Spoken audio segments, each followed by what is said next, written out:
Where are we going to, Marianne? Clive, we are off on an adventure. Marianne and I have taken a mystic 10,000-year trip across Britain to uncover the lives and beliefs of our distant ancestors and follow the journey from them to us. We asked piercing questions. Are you a fan of human sacrifice? I don't practice it myself. Are you supernatural? No. And got some surprising answers. Are you experts on this place? No. Just go for power wood. So these are Nazi cows? Well, I wouldn't like to comment on their politics. Marianne was wowed. Wow. Wow. Wow. Wow. Wow. Wow. And Clive was nonplussed. This is what we would describe as a zombie. Yeah. We employed the very latest modelling technology. We needn't bother going to the real Stonehenge. We're going to just film this in close-up. All my dreams come true. And enlisted a small army of archaeologists, historians, and enthusiasts. And how do I make everyone shut up in the Great Hall? What? What? To uncover amazing facts. Well, this is a human body, obviously. I spotted that straight away. Well, actually, I'm worried. And try to put ourselves inside the minds of our distant ancestors. Stonehenge is founded by a cow. Wow, so it's not just murder, it's cannibalism. Even if that meant dressing up. That is quite scary, actually. Well, I don't know how scary it is. Or dabbling in witchcraft. I've decided to harness the forces of evil. It turns out our ancestors evolved a rich and complex world of shamanistic rituals, human sacrifice, zombies, even mummies. Prepare to embrace the very odd indeed. Right, I'm ready for all comers.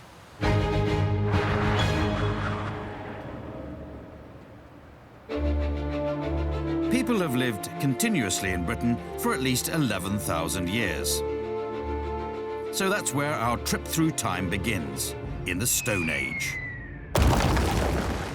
Our first location is on the edge of Scarborough at an enigmatically named site called Star Car. In this unremarkable Yorkshire field, archaeologists dug up a treasure trove of evidence dating to the end of the last ice age. Flints, bone tools, even ancient art. Gives me the tingles. These discoveries gave us astonishing insights into the world of early Britons. These hunter-gatherers weren't knuckle-dragging cavemen. They were sophisticated people who had unusual taste in headwear. So now what have we got here? These look like, what are they, antlers, bones? What are they? A bit of both. They're bits of red deer skulls with antlers attached. In one area of the site, there were a large number all found together. So what were they for, then? Well, we think that they might have been used as headdresses. 33 of these have been found at the site. They've all got holes in different places, and you know, sometimes it's been interpreted that those might be eye holes as opposed to for tying on. Eye holes for me to wear, or for somebody to wear? What, like that? That is quite scary, actually. Is it scary? Well, I don't know how scary it is. But again, so you tie these onto your face like that? Yes. I think this is a good way for me to do interviews. I quite like this as an approach. It's really unnerving. Yeah. Despite Clive's excellent demonstration, these headdresses probably weren't made to scare interviewees. One clue to their real use is in this early 18th century illustration of a Siberian man wearing a strikingly similar headdress. He was a shaman. Shamans believe they channel both the natural and the supernatural worlds, often through animal spirits. So, 11,000 years ago at Star Car, it seems hunter-gatherers were practicing some sort of mystic religion centered around deer. Oh, I don't know if that's a good idea or not. Yep. Yeah? Just like that. And incredibly, this site was also home to, well, a home. The oldest one in Britain. Of course, after 11,000 years, all that was left were these holes in the ground. Hey, I'm Marianne. But as an anthropologist, I couldn't resist the chance for a Stone Age DIY renovation. Look at that. We're going to push it through the reeds, flip it, Okay. and Leo's on the outside. He's going to tie the knot. So here, Yeah. so you push. Yeah, not too far. Leo's out there. Yeah, that's perfect. The end result was a pretty sturdy dwelling that only required one finishing touch. A door to keep out that post-Ice Age chill. Can I give you this one? Yes, I've never used anything as brilliantly Flintstone as this. Okay. That is amazing. Beautiful. Can we go in? Yeah. Make a cup of tea? Sure.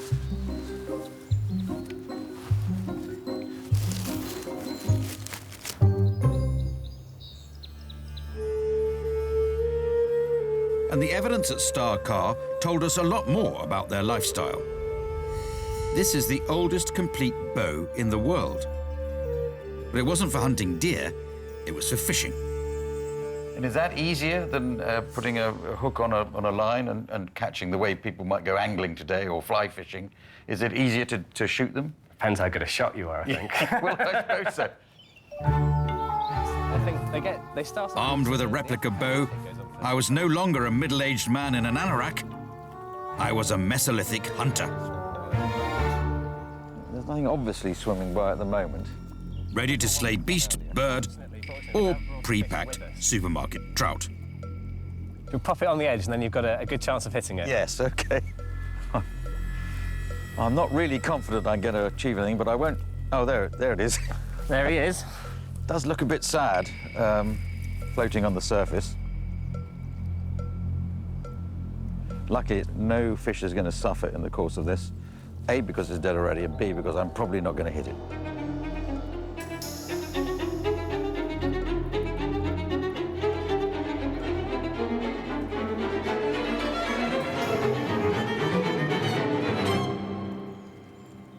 Ah, that didn't work quite as well as it might have done. Stone Age people were clearly a little more skilled than I am. Hey, you hit the fish. But I'm sure even they needed a little bit of practice.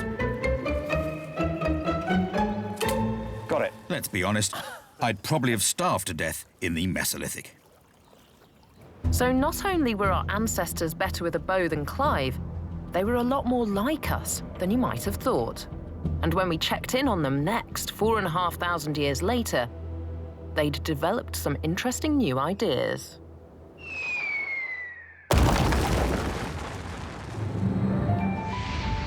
On the border between Oxfordshire and Warwickshire, we came across one of the most mystic Stone Age sites you've never heard of. These are the Rollright Stones, an ancient group of monuments, some dating back to 4,000 years BC. Who put them here, and what are they for? Rollright has three parts: the stone circle, a group called the Whispering Knights, and a single stone, the King's Stone. The names come from the most famous legend of their origins, the Rollright Witch. Long ago, a king and his army set out to conquer England when they met a witch on the hill above the village of Long Compton. The witch turned the king and his men into stone. So the king is the solitary King's Stone, his knights are the Whispering Knights, and the king's men are the Stone Circle. Ron Dudley Smith has a different view. He believes the stones were built on natural energy lines that run through the earth. Hiya. You must be Ron the Dowser, I can I tell. certainly am. Pleased to meet you. How are you? So you know... Ron says that pretty much anyone can detect this mystical energy using the medieval technique of dowsing. Even me. Around these stones here is a band of energy. Would you like to try and find this? All right. So take two of those rods. Yes. So No. just walk forward, tune into this energy Yeah. that's coming from the stones and ask your rods. Now, are you doing that or has that done it by itself? It's done it by itself. There we are. Now just walk out slowly now, just to show that something is happening through your rods or through you. Because Yeah, this no, is it's happening through you. This is extraordinary. I've Again, discovered walk a in. new power that I didn't know I had. So, the energy is there. Yes. There it is there. Yeah. As a brother, I was a Presbyterian. I think this is This could be the work of the devil. I'm not sure. Well, that's what lots of people believe. Yeah. It's so spooky. Spooky maybe, but sadly, Clive, there's no scientific evidence to support dowsing. Luckily, there have been plenty of other attempts to explain the rollright stone's origins. First person to have a realistic stab at explaining them was this guy, William Stukely. Stukely was an 18th century cleric and literal bigwig. He was absolutely fascinated by stone circles. Stukely's radical idea was that the rollright stones were pre-Roman and were built by the ancient Britons. He suggested the stones were the work of the Britons' mystical leaders, the Druids. Could Stukely have been right? What I needed was a druid. We ask for peace in the south. There is peace in the south. These hardy souls are members of the Cotswold Order of Druids. 8 times a year they gather to give thanks for the sun, wind and rain. And there was plenty of wind and rain to be thankful for.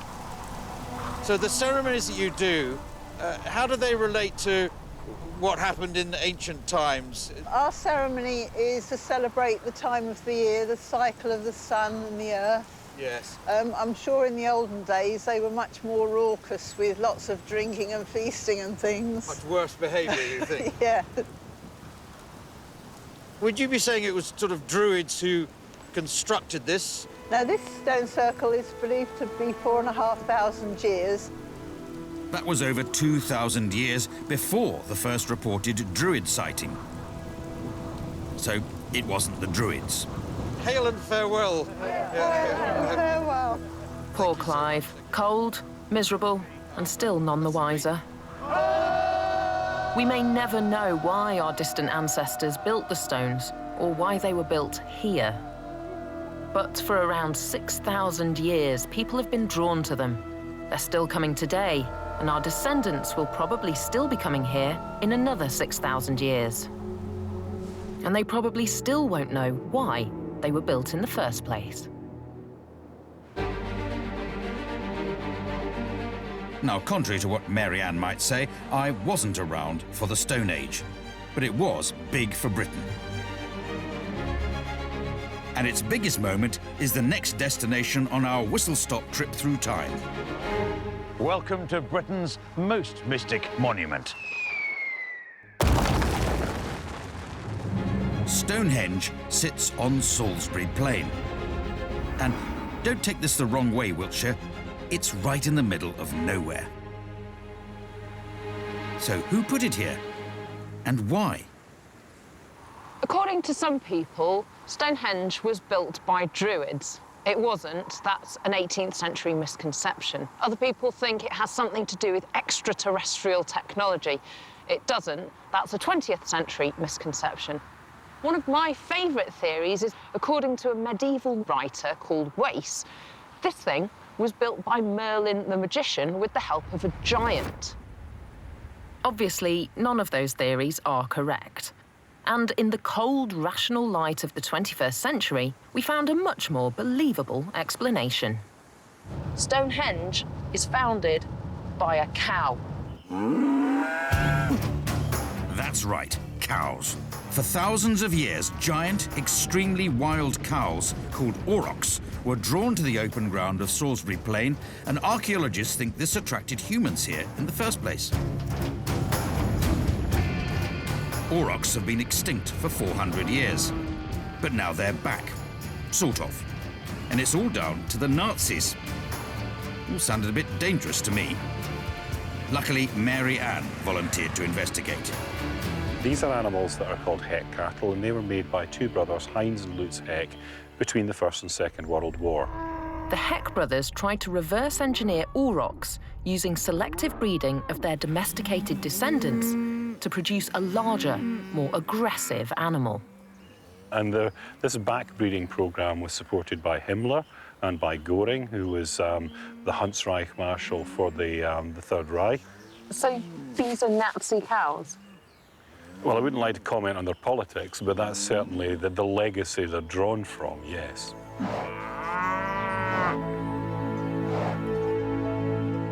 So people originally came here to hunt giant cows.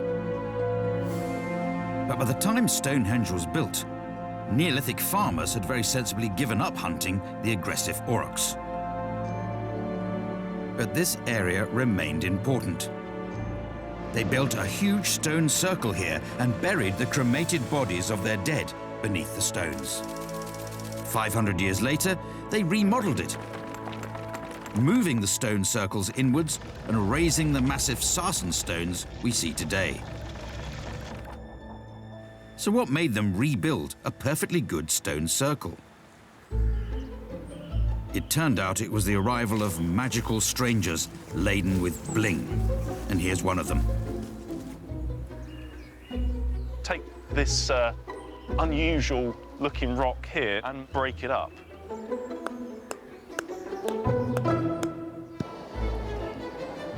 So this comes from not the Copper Age, this is from the B&Q Age.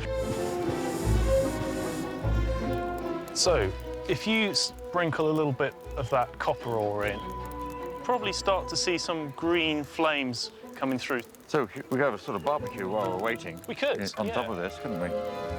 Hopefully, we'll have some molten copper. We've molded something.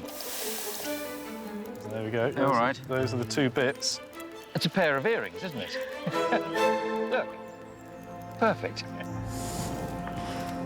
It wasn't really the invention of jewellery, it was the Bronze Age, the dawn of a new era. Unfortunately, Stone Age Britons were not exactly overjoyed about it. The locals are terrified, so the response is, crikey, we need to make our beautiful stone circle even better. Let's get the big stones in. We have this competition between an old way of life and a new way of life. And this is a way of getting the society together to making claim to this valley. They rebuilt Stonehenge into the biggest, baddest stone monument ever. But did it work? Sadly, no. In less than 1,000 years, Stone Age people simply vanished.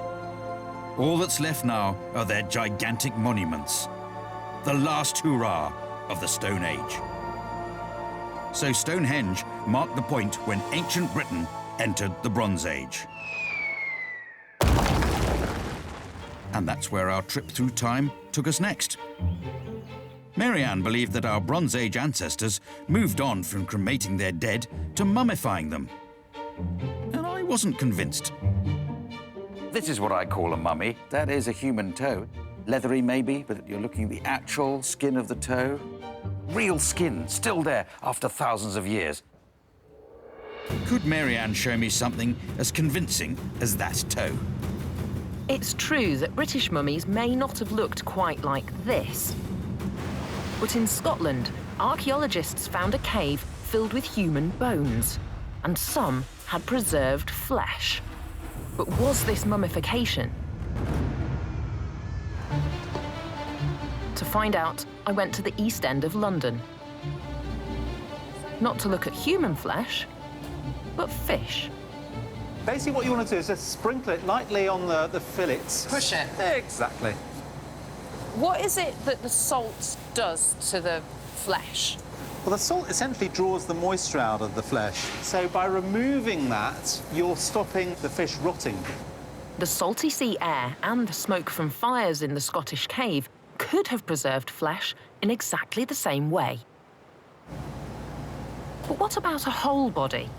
How long would it take then to smoke a human? Perhaps indeed a Clive Anderson-sized human? Well, it depends on how smoky you want Clive to be, of course. How big's Clive? Clive's about 10 salmons, maybe. Yeah, maybe 10 salmons. About 10 salmons. 10, 12? So I don't know, maybe a couple of days. Oh, right, so not long then. No, not that long, really. To preserve him and to intensify his flavour. Yeah. Luckily for me, smoking and curing weren't the only options for mummification. This is the slightly squished but extraordinarily well-preserved body of a 2,000-year-old man found in a bog in Cheshire. And you can still see his toenails, hair follicles, even the stubble on his chin. Now, this is what I call a mummy. What is it about the bog that preserves human flesh? What preserved the bodies essentially is the sphagnum moss, which is in the bog. It produces a chemical which converts human flesh and skin to leather. Okay. And you can see... He's got a leathery quality into his skin. You now. have a leathery quality. Yeah. This man is one of hundreds of preserved ancient bodies found in bogs across northern Europe. Many of them died violent deaths, including the man in front of me. He's been banged on the head and garroted. That's enough to kill him, I suppose, either That of those certainly would have eventually. killed him, yeah. Yeah. Eamon believes these men and women were ritually killed as a sacrifice to the gods, and that could explain why their bodies were put in bogs. How fitting for a mystic ritual. A wet, muddy bog is Britain's answer to Egypt's pyramids. But was using a bog simply part of their belief system, or did they also know that bogs preserved bodies? The evidence was all very circumstantial, until Mary Ann went to another less than mystical location, Sheffield. At the city's university, they'd recovered Bronze Age bodies buried on a remote Scottish island. The position of the bones confirmed that they had been buried with flesh on. But the radiocarbon dating said they died hundreds of years before they were buried. How could that be? And your theory? We think that the body had been mummified. British mummies? Yes. From prehistory, people in Britain were mummifying their dead? Yes. These bodies were deliberately preserved. Analysis of the chemical structure of the bone suggested that the bone had been exposed to an acidic environment. And the nearest environment at that time that would have been acidic would have been some nearby peat bogs. So Bronze Age Britons hadn't just moved on from stone monuments to shiny metal. They were also developing new connections to their dead ancestors.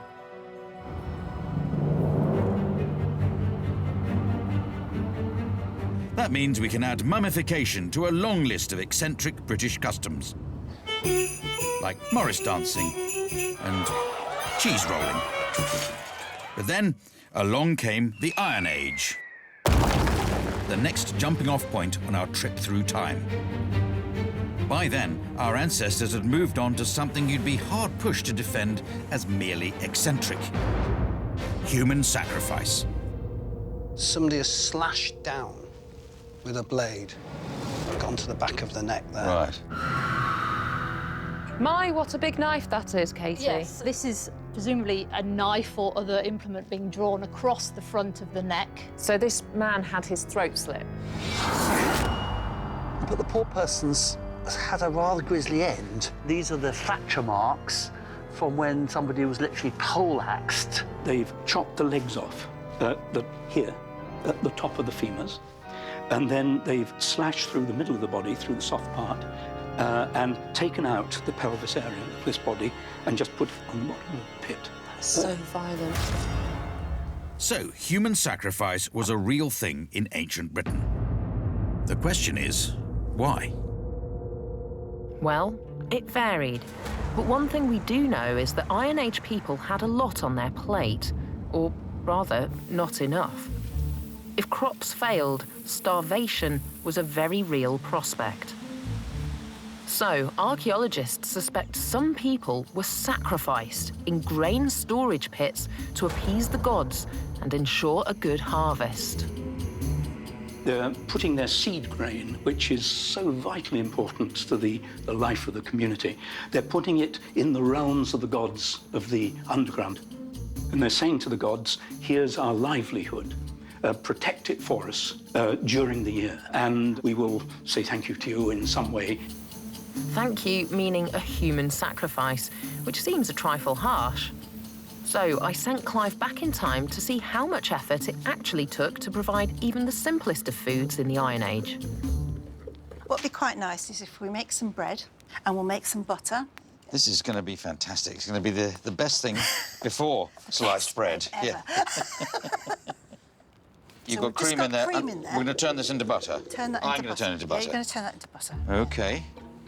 You do that, or you can just stir it round. Just stir like that. It didn't take as long as I thought. Well, it's definitely There thickening. You It took much longer. go. Shall I have a go? You're right.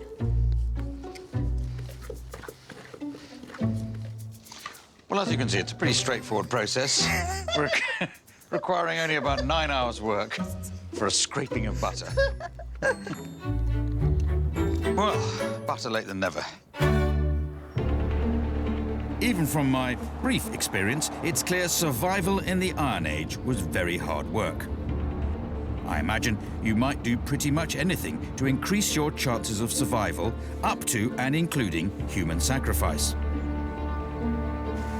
Unfortunately, around 2,000 years ago, Iron Age man may have upped the ante and somewhat incredibly moved on to something even worse.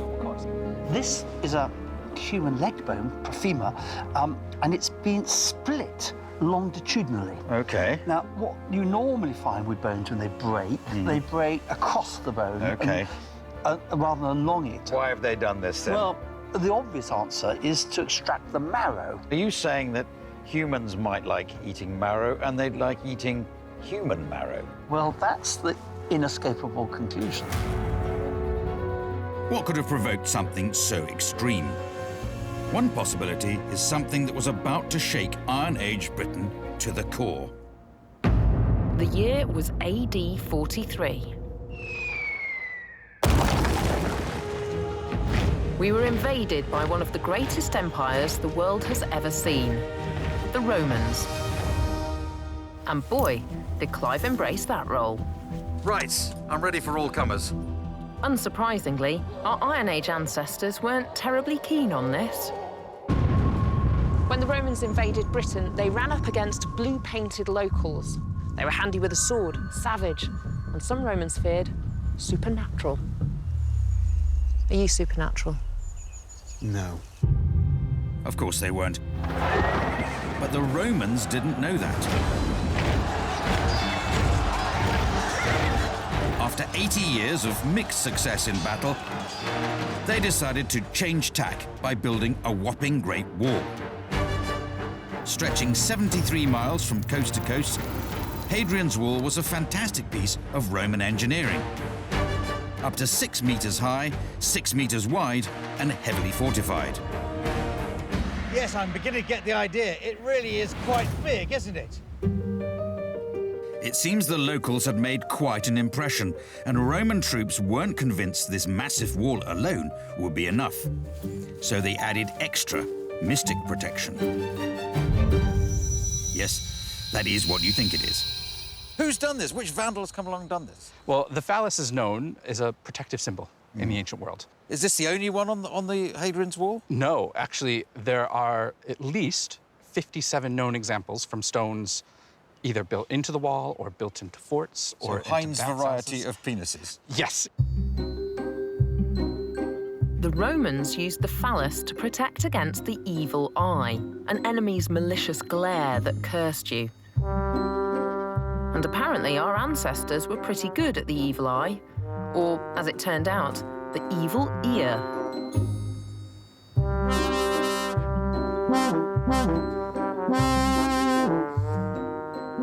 This bronze battle horn is a reproduction of a carnix. It was used to send fear rippling through the Roman soldiers. This is a pig that's either angry or frightened or looking for Miss Piggy. Well, he's angry. He's got a tube up him, so Yeah, well- I suppose that... But how do you actually play it? What you do is blow raspberries into it. OK. OK. Brilliant. I feel I'm not as musical as you even before I start, but never mind. I had practice. Yeah, yeah, If yeah. I show you Yeah. how I hold it, and then I'll make sure you don't fall over, the problem is that it's right up here. It's heavy. So it's there. Yeah. That's where you play it, which makes it the tallest musical instrument in the world. Yeah. OK. OK. And now Don't should I hold it fall. more erect than that? Yes.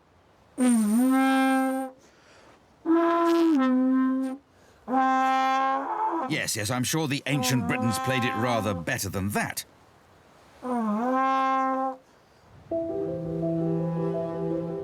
wasn't the terrifying Carnix, the wall, or the fallacies that finally ended decades of warfare between Romans and Britons. Eventually, their cultures simply began to blend together. This is the temple of Antenokiticus, built by the Romans to worship a Celtic god.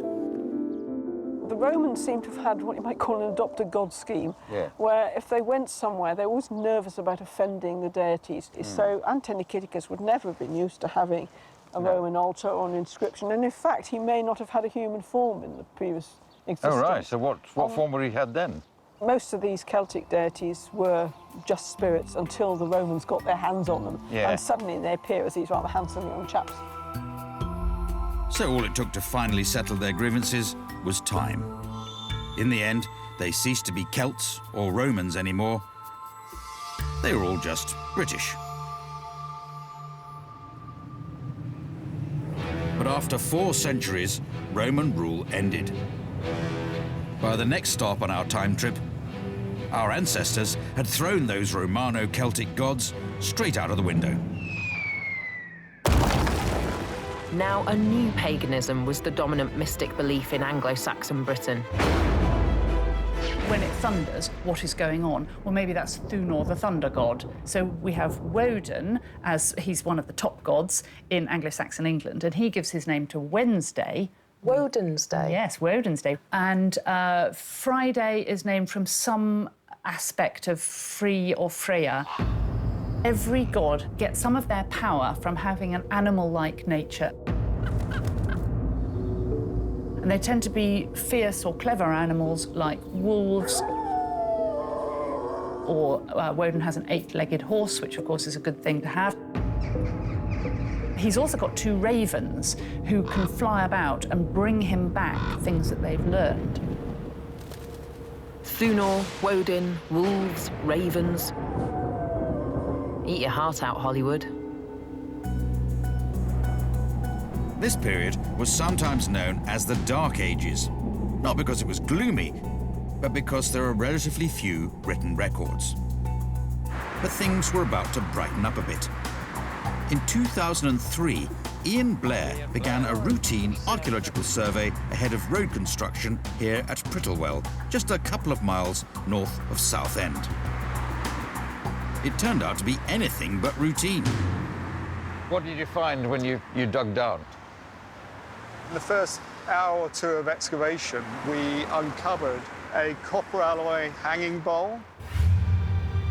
Progressively, more and more objects were uncovered. We realised that we were looking at something much larger than just an ordinary burial. Ian had stumbled on a huge burial chamber stuffed with Anglo-Saxon bling. A solid gold buckle, expensive glassware, dice for gaming, fancy bowls, gold coins, and the remains of a gilded drinking horn. The list went on and on. This was clearly the grave of a high-ranking Anglo-Saxon man who became known as the Prittlewell Prince.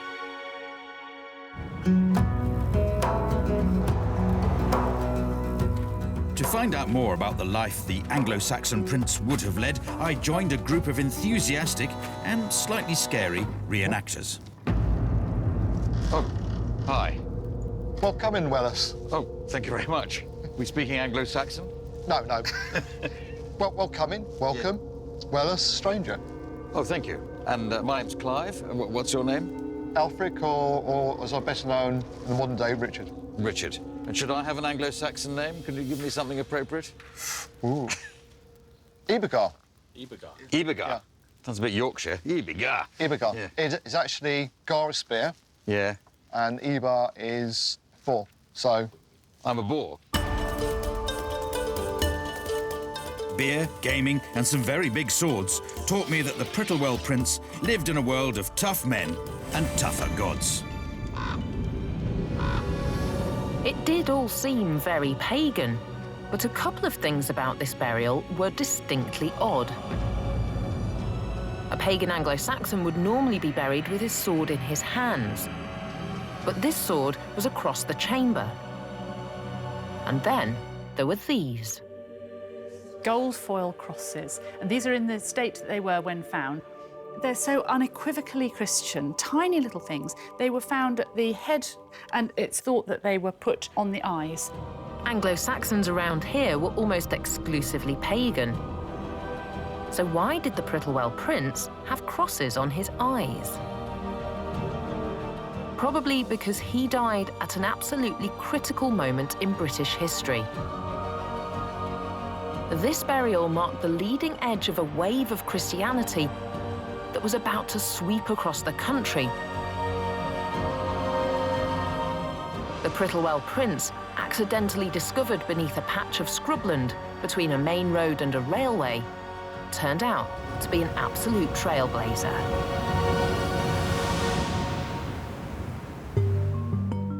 By the time of our next visit into Britain's past, most of our ancestors had been Christian for more than 400 years.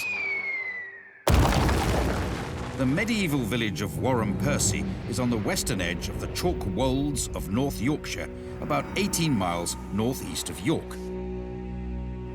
Founded 1,000 years ago, all that remains today is the church.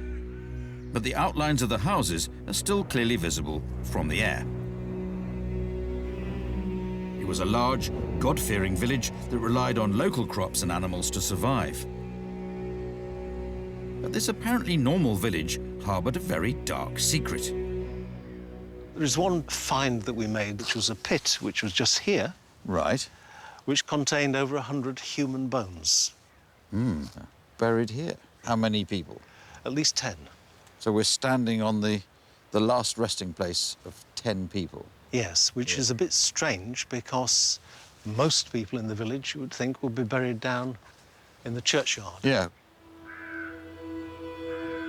That was odd enough, but when I looked at the bones, things got even weirder. The remains had been subjected to a range of bizarre practices after death. Mutilations. Someone's twisted someone's leg off. Essentially, yeah. God, that's gruesome. Beheadings, even burning. This person's been decapitated with a knife, and then the head, with the top few vertebrae still attached, has been put in a fire. And this didn't happen in a single violent moment. Scientific tests showed that they died over a period of around 300 years. And shockingly, they were all locals. Why on earth would locals to Warham Percy be treated in such a brutal way by their neighbours? I was stumped, so I went back to the historical record to see if I could trace any events that might have triggered such gruesome behaviour. I came up with a very British possibility: the weather. In 1258, there was a great shortage of everything because of the floods of the previous year. Famine resulted so that the poor were forced to eat cats, dogs, and their children. People were so hungry, they were forced to resort to cannibalism. Could the Warham Percy bodies have resulted from starvation cannibalism? Clive knocked that theory on the head with the help of a local butcher. So these aren't butcher's marks? I don't think so. No. But that's not what you would do in butchering. So what's going on here? In the end, the most likely possibility came from a gruesome Anglo-Saxon burial. He had iron nails piercing his shoulders, his heart, his ankles. He was nailed to the ground to stop him rising from the dead. Our ancestors were scared of, wait for it, zombies. Or, as people back then called them, revenants. The bodies at Warham Percy were probably mutilated for exactly the same reason. But Clive wasn't convinced. So the undead, do people actually believe these things occurred? They're not just sort of fairy tales or myths? This is what we would describe today as a zombie, right? A walking dead. Yeah. Did they behave like zombies that we might see in a horror movie? Were they... Hungry for brains? Probably not. Not hungry for brains? What did they do? What did people do to stop this happening? You would attack them physically, so with axes, decapitate them or dismember them. They could also sometimes place their head between their legs. Yes, to slow them down a bit. There is one story, a priest who was deemed to be too secular, so he liked hunting. He had hunting dogs, and that's not acceptable behavior for a clergyman. So when he died, he came back as an undead. Oh, yeah, and how did his dogs react? Walking bones, it's dog heaven, isn't it? Zombies. That really takes the biscuit. Mind you, I shouldn't be surprised. We've seen a lot on our mystical time trip through roughly 9,000 years of our ancestors' lives and beliefs. From shamanism. Yep. Yeah. Just like that. To mummification. How long would it take then to smoke a Clive Anderson-sized human? Human sacrifice. My, what a big knife that is, Katie. Yes. And who could forget phalluses? And zombies. Ancient Britons certainly were a busy lot. The last stop on this mystical time trip visited some of our more recent ancestors. And it showed us that bizarre superstitions were still alive and well. This is the Church of St. Mary's in Truston. Its walls are covered in strange symbols. Hi, Matt. Sorry to disturb you. So how long have these inscriptions, bits of graffiti, how long have they been here? Some of this is dating back to 14th century. Matthew Champion has spent years studying this curious graffiti, known as witch marks. It might help if I actually draw this one out for you. Yeah. OK, I mark out an eye there. Take it around there. We have a nice bulbous nose sticking out there. And then we have a big open mouth out there, full of sharp teeth. And then right there we have a big lolling tongue coming right up. This is a demon. So why is there an image of a demon in church? In the Middle Ages, demons were very, very real. Demons were what brought misfortune. Demons were what suddenly caused your cattle to drop dead. Demons were what brought sudden illness or caused sudden death. Yeah. Demons were part of this world. Yeah.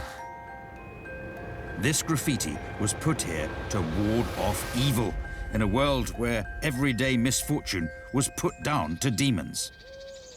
But in the 14th century, something terrible happened, and no amount of protection marks were going to help. The Black Death swept the country between 1348 and 1350, killing up to half the population. Doctors had no idea how to cure it, but it didn't stop them trying to make a profit. Physicians quite often got bad reputations for being very wealthy and shamelessly charging a lot of money for their advice. So I've actually acquired for myself the sort of thing that people would wear. Yeah, and obviously it's something that looks strange to us. It actually comes from continental Europe, so particularly France and Italy. Now, the Europeans didn't settle on this look until the 17th century, but it did prove they could even deal with the plague more stylishly than we could. Is this what the plague doctor might look like? Yeah, I mean, what we can say is that this would be a physician that you would encounter and you would not be able to see his face at all. Right, well, I have to move on. I've got a lot of other patients to see. You've got the plague. You've got about 2 weeks to live. I wonder if you could pay the money for my fee on your way out.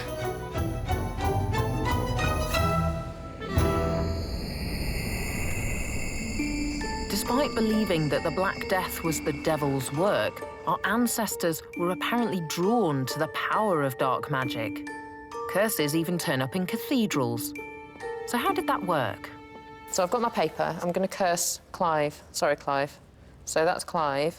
Yep. So now I write it backwards. Backwards. E, V, I. Evil C. Clive backwards is evil C. Now all you need is the second element, your astrological symbol. I feel like that might be where I stop. But I've got it. So if he mucks me about, I can always whip it out and keep it. do something bad with it. Luckily for me, demonic practice was about to have a hard time, because during Henry VIII's reign, he introduced a new law that made evil, the devil's work, a criminal offence. But you can't prosecute a spirit, so this law went after real people. And it gave evil a new name: the witch. Of course, that was over 500 years ago. No chance of anything like that happening now. Oh, Mary Ann, not again.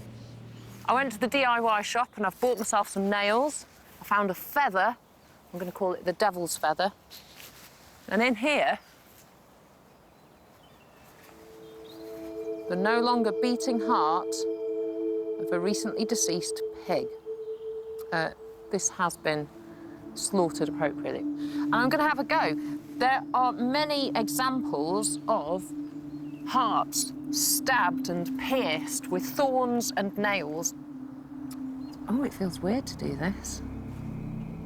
And we think the reason for doing this kind of ritual practice is because if you thought that your neighbour had cursed you and it had killed your livestock, perhaps your prize pig, every nail would cause them pain, inflict damage on their livestock, on their children, on their household, or perhaps themselves. Obviously, we're very different today from our naive and superstitious ancestors. Or are we? What do you think when a black cat crosses your path? Or you walk under a ladder? Or throw salt over your shoulder? Mystic beliefs remain alive and well today, and 1 million people are still drawn to Stonehenge every year. OK, British mummification is long gone, and I hope human sacrifice as well. But Wednesday still comes from Woden's Day, Thursday from Thor's Day, and zombies are still about, if only in the movies. We may be more connected to our distant ancestors than we realise.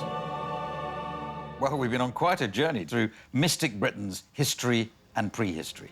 Everywhere that you scratch the surface in this incredible country, you learn something new. You see traces of the past. Yeah. It's a small land, but for 11,000 years, people have lived here permanently, and each one of those generations has left their mark. And often, they're not common or garden marks, they're mystical marks.